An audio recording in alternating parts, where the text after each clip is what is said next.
సదాశివసమారంభాం శంకరాచార్యమధ్యమాం శ్రీసిద్ధేశ్వరపర్యంతాం వందే గురు పరంపరాం.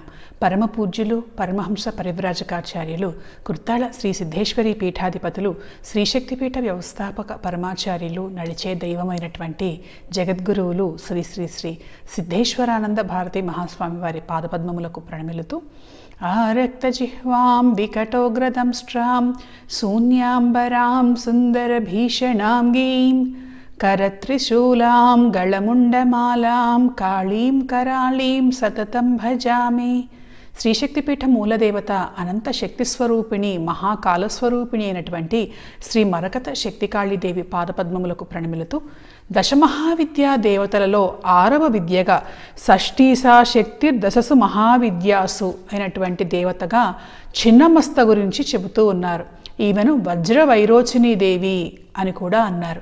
మిగిలినటువంటి దేవతలలో లేనటువంటి విలక్షణమైనటువంటి రూపం ఏమిటంటే ఈమె అసిర, అంటే శిరస్సు మొండెం మీద లేకుండా చేతిలో పట్టుకొని ఉంటుంది. ఆమె శిరస్సు ఖండించబడి ఉంటుంది.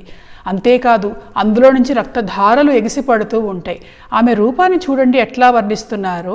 ఛిన్నం శిరః కీర్ణ కచం దదానాం కరేణ కంఠోద్గత రక్తధారాం ధారాత్రయే తత్ర చ మధ్యధారాం కరస్త్రభక్త్రేణ ముబాపిబంతీం పార్శ్వే సఖీం భాసురవర్ణినీం చ పార్శ్వాంతరే భీషణడాకినీం చ అన్యే పిబంత్యాం వసుగ్రం ధారో నిరీక్షమాణాం అతి సమ్మదేన. ఈ దేవత గురించి చెబుతూ శిరస్సు మీద ఆమె మామూలుగా ఎలా ఉంటుంది, మొండె మీద శిరస్సు ఉంటుంది. మొండె మీద శిరస్సు లేకుండా చిన్నమైనటువంటి శిరస్సు, ఖండించబడినటువంటి శిరస్సు ఉన్నది కాబట్టి ఖండించబడినటువంటి చిన్నమైనటువంటి మస్తకం కలిగినటువంటి దేవత. మస్తకం అంటే తల కాబట్టి ఈమెను చిన్నమస్త అని అన్నారు. ఎలా ఉన్నది ఈ దేవి అంటే ఒక చేతిలో ఖడ్గాన్ని ధరించి ఉన్నది. ఆ ఖడ్గమే వజ్రశక్తి కలిగినటువంటి ఖడ్గంగా చెప్తారు. అంతేకాదు మరొక చేతిలో ఆమె ఖండించబడినటువంటి ఆమె తల ఉన్నది. ఆమె కంఠంలో నుండి 3 రక్తధారలు వస్తూ మధ్యలో ఉన్నటువంటి రక్తధారేమో ఆమె చేతిలో ఉన్నటువంటి శిరస్సు లోపలికి వెళ్తూ ఉంటే 2 రక్తధారలు అటువైపు ఒకళ్ళు ఇటువైపు ఒకళ్ళు స్త్రీమూర్తులు ఉన్నారు. ఒకవైపు వర్ణినీదేవి, మరొక వైపు డాకినీదేవి. వాళ్ళిద్దరూ కూడా రక్తధారలు తాగుతూ ఉన్నారు. ఇలా 3 రక్తధారలు కూడా ముగ్గురిలోకి వెళ్తూ ఉన్నాయి అని మనకి ఈ దేవి రూపం కనిపిస్తూ ఉన్నది. అంతేకాదు ఈ దేవి గురించి చెబుతూ నాతః పరతర కాచిత్ ఉగ్రా దేవి భవిష్యతి. ఇంతకంటే భయంకరమైనటువంటి దేవత ఎక్కడా లేదు, ఇప్పుడు లేదు, ఇంతకుముందు లేదు, ఇక ముందు ఉండదు అని చెబుతూ ఈ కారణం ఏమిటి, అసలు ఇటువంటి రూపాన్ని దేవి ఎందుకు ధరించింది అనంటే, ఒకప్పుడు పార్వతీదేవి తన చెలికెత్తలతో పాటు స్నానానికి వెళ్ళింది. వెళ్తే ఆ చెలికెత్తలకు చాలా ఆకలి కలిగింది. ఆకలి కలిగి అమ్మ అన్నపూర్ణామే కదా, అమ్మ ఆకలేస్తుంది, కాసేపు ఉండండి, మీకు ఏదో ఒక ఆహారం ఏర్పాటు చేస్తాం, మేము భరించలేకుండా ఉన్నామమ్మా, మాకు ఏదన్నా ఇప్పుడే పెట్టేయాలి ఆహారం, లేకపోతే మేము బలహీనమైపోతాం అంటే తల్లి దగ్గర ఏమీ లేక తన శిరస్సును తానే ఖండించుకొని తన రక్తధారలనే వాళ్ళకు ఆహారంగా అందించింది అనేటువంటిది ఒక కథగా మనకు కనిపిస్తూ ఉన్నది. అంటే ఆత్మార్పణం చేసుకోనైనా సరే అవతల వాళ్ళ అవసరం తీర్చాలి అనేటువంటి త్యాగం స్వరూపం అనేటువంటిది చిన్నమస్తలో మనం గమనించవచ్చు. ఈవెను వజ్ర వైరోచని అని అన్నారు. విరోచన శబ్దం మనకి ఇంద్రుడిని విరోచనుడు అని అంటాం. అలాగే ప్రకాశించేటువంటి కాంతి కలిగినటువంటి వాడు, అందుకని అగ్నిదేవుణ్ణి అంటాం. కొంతమంది సూర్యుడిని కూడా విరోచనుడు అని అంటారు. అయితే ప్రధానంగా ఇంద్రుడికి చెప్పారు ఈ మాట. ఈ విరోచనుడి శక్తి కాబట్టి అమ్మవారిని వైరోచని, వజ్ర వైరోచని అని ఎందుకన్నారు అంటే వజ్రాయుధం ఇంద్రుడికి ఉన్నది.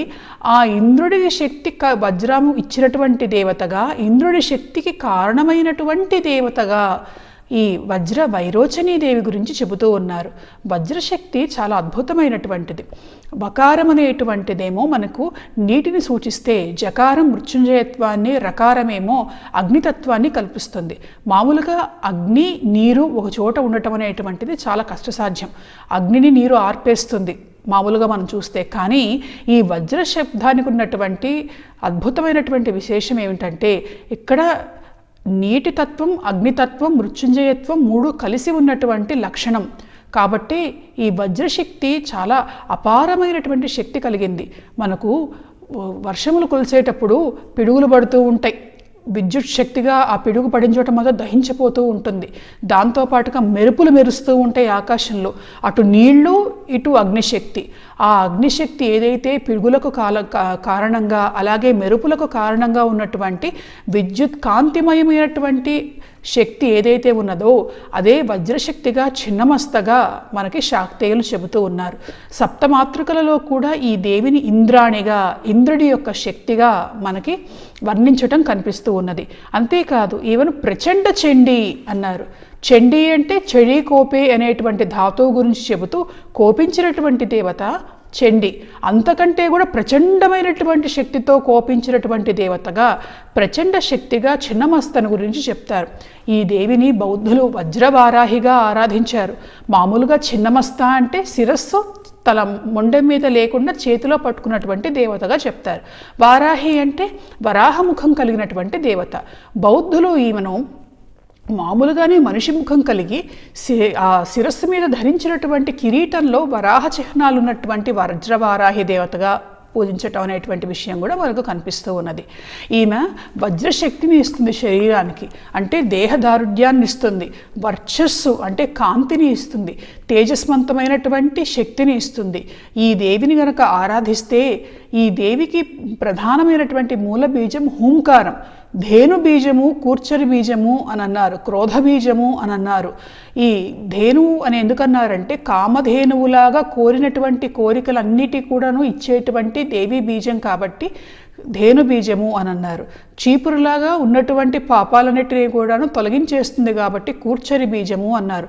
క్రోధస్వరూపిణి అయినటువంటి దేవతకు సంబంధించినటువంటి బీజం కాబట్టి హూంకారం అని ఒకే ఒక అక్షరం ద్వారా ఈ దేవతను మనం ఆరాధన చేసుకోవచ్చు. చిన్నమస్తను ఆరాధిస్తే ఏమొస్తుంది? అమ్మవారు ప్రచండ శక్తి. ఇప్పుడు ఇంద్రుడున్నాడు, దేవతలందరికీ కూడాను రాజు అయ్యాడు. ఆ రాజు కావటానికి కారణం ఏమిటి అనంటే అమ్మవారి శక్తి, ఇంద్రాణి శక్తి. కాబట్టి అధికారాన్ని ఇస్తుంది, రాజ్యాన్ని ఇస్తుంది, వైభవాన్ని ఇస్తుంది, ఆరోగ్యాన్ని ఇస్తుంది, మృత్యుంజయత్వాన్ని ఇస్తుంది. అన్నిటినీ మించి సిద్ధశక్తులు ఇచ్చేటువంటి దేవతగా ఈ దేవిని గురించి చెప్పారు. ఈ 3 రక్తధారలు ఏవైతే ఉన్నాయో వీటిని మనం కేవలం రక్తధారల్లాగా భావించడం కాదు. యోగశాస్త్రంలో ఈ 3 రక్తధారలను కూడా మన శరీరంలో ఉన్నటువంటి ఇడ, సుషుమ్న, పింగళ నాడులు ఏవైతే ఉన్నాయో ఈ నాడులకు సంబంధించినటువంటి ప్రతీకలుగా చెప్తూ ఉన్నారు. అంతేకాదు ఈ దేవతను గనక ఆరాధిస్తే శరీరంలో ఉన్నటువంటి గ్రంథులన్నీ కూడాను భేదనం జరిగి అద్భుతమైనటువంటి యోగ సిద్ధి లభిస్తుంది అని మనకు కనిపిస్తూ ఉన్నది. కావ్యకంఠ గణపతి ముని ఈ మహత్తరమైనటువంటి దేవీ శక్తిని గురించి ప్రచండ చండీ త్రిశతి అనేటువంటి గ్రంథం రచించారు. ఈ ప్రచండ చండీ త్రిశతిలో అమ్మవారికి సంబంధించినటువంటి ప్రచండ చండీ అయినటువంటి దేవికి సంబంధించినటువంటి అనేక విషయాలను మనం గమనించవచ్చు. కాబట్టి ఈ దేవిని గురించి కనుక మనం చూస్తే కేవలం వజ్రవైరోచనగా మాత్రమే కాకుండా కొంతమంది రేణుకాదేవిగా కూడా భావించారు. పరశురాముడి తల్లి అయినటువంటి రేణుకాదేవి, ఆమె శిరస్సు ఖండనం జరిగినప్పుడు ఆమె గొప్ప మాతృశక్తి, ఏ పాపము ఎరుగునటువంటి మహా ఇల్లాలు కాబట్టి ఈమె శక్తి కాస్త రేణుక శక్తి కాస్త వైరోచనిగా మారింది, వైరోచనలో కలిసిపోయింది. దత్తాత్రేయుడు కూడా ఈమెను ఆరాధించాడు అని మనకు కనిపిస్తూ ఉన్నది. అలా రేణుకగా, ఎల్లమ్మగా, చిన్నమస్తగా, అసిరమ్మ అని పిలుస్తారు కొన్ని చోట్ల. అసిరమ్మగా, ప్రచండ చండిగా, చిన్నమస్తగా, వజ్ర వైరోచనిగా ఈ దేవిని గురించి చూస్తే, ఇంద్రాణిగా ఈమె అందుకున్నటువంటి పూజలు గనక చూస్తే మనం ఎంతోమంది దేవతలు, ఋషులు, రాక్షసులు సైతం ఈ దేవతను ఆరాధించినట్లుగా మనకు కనిపిస్తూ ఉన్నది. అందుకని ఎవరైనా సరే తీవ్రమైనటువంటి కష్టాలు ఉన్నాయి, తీవ్రమైనటువంటి ఇబ్బందులు ఉన్నాయి అని అంటే ఈ చిన్నమస్తా దేవిని గనక ఆరాధిస్తే దేవి చాలా తొందరగా అనుగ్రహించి ఇబ్బందులను, కష్టాలను పోగొడుతుంది. సామాన్యమైనటువంటి కష్టాలు కాదు అని అనుకున్నటువంటి వాళ్ళు, అతి తీవ్రమైనటువంటి కష్టాలు ఉన్నటువంటి వాళ్ళు ప్రచండ చండి అయినటువంటి ఈ చిన్నమస్తను గనక ఆరాధిస్తే చాలా త్వరగా దేవి కరుణతోటి ఇబ్బందులన్నీ కూడాను తొలగించుకోవచ్చు. ఈ దేవి ఎప్పుడు ఆవిర్భవించింది అనంటే మనం నరసింహస్వామి జయంతి చేసుకుంటూ ఉంటాం వైశాఖ మాసంలో చతుర్దశి నాడు.